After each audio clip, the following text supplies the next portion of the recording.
Sunday quarterback time, and yes, Nebraska leaves the Rose Bowl winners.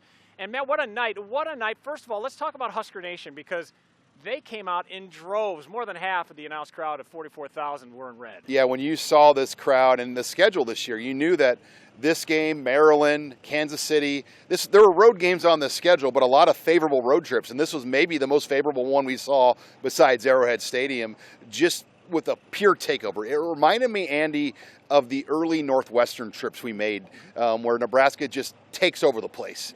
And that was this. It was like a neutral site game in so many ways.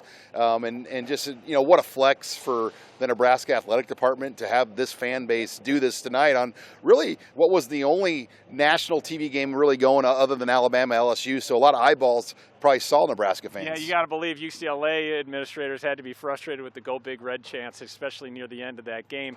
Let's talk about TJ Latif. He's the starting point. He comes home. What a story this kid is, a true freshman. He completes his first 11 passes and played with poise. I think that's the thing that really, really impressed me the most. Yeah, for a kid from Compton, California to come in here on this stage in this moment, wow. I mean, and it reminds you of back in 1993 when Lawrence Phillips, a Los Angeles area native, kind of had his coming out party as a freshman in the same stadium. Mm-hmm. And you think about that moment way back in time for TJ Latif, similar stage, similar setting, and he didn't let the game get too big for him. He just had the poise. Give Dana Holgerson, give Glenn Thomas a lot of credit, and Dylan Raiola.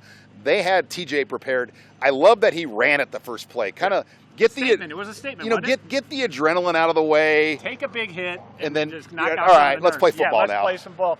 And it is interesting. You've talked about it plenty of times that middle of camp you didn't know if this guy was going to be the number 2, and here we are talking in the first week of November. Then he's won a road game at UCLA. Well, and Andy, we saw so little of spring practice.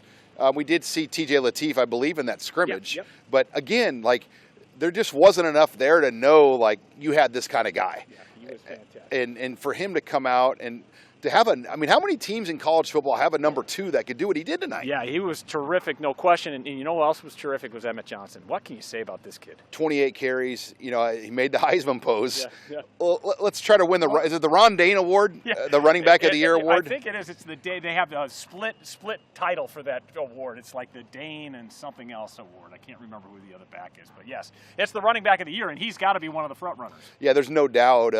With what he's doing, the way he's carrying the ball.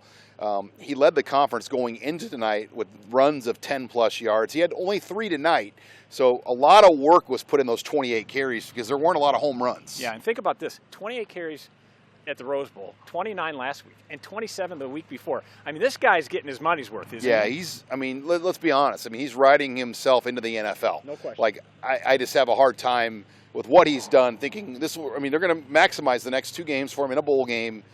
And wow, what a year this could be for Emmett Johnson. He's got a real chance, Andy, at 1,500 yards. Yeah, and there was probably as many, if not more, scouts, NFL scouts here at this game than I've seen all year long. A lot of teams represented this evening.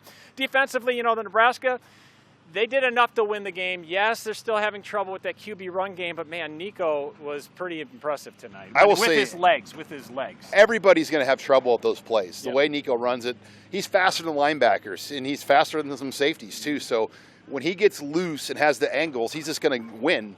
And he had some of those moments, but you can't live on that. As John Butler referred to, it's a high school offense. Yeah. You can't run quarterback left, quarterback right, and win in the Big Ten consistently. We've seen it here. We've watched it try to work, and it didn't work. Yeah.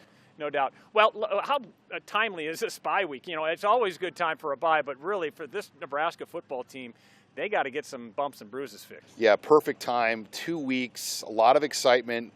And look, it's going to be tough. Penn State will be the toughest road environment for TJ Latif. I'm guessing it's going to be cold. It's not going to be 82. No, it won't. I'll tell you that much. Yep. You hope for a day in the 50s. That would be 82 in State College in late November.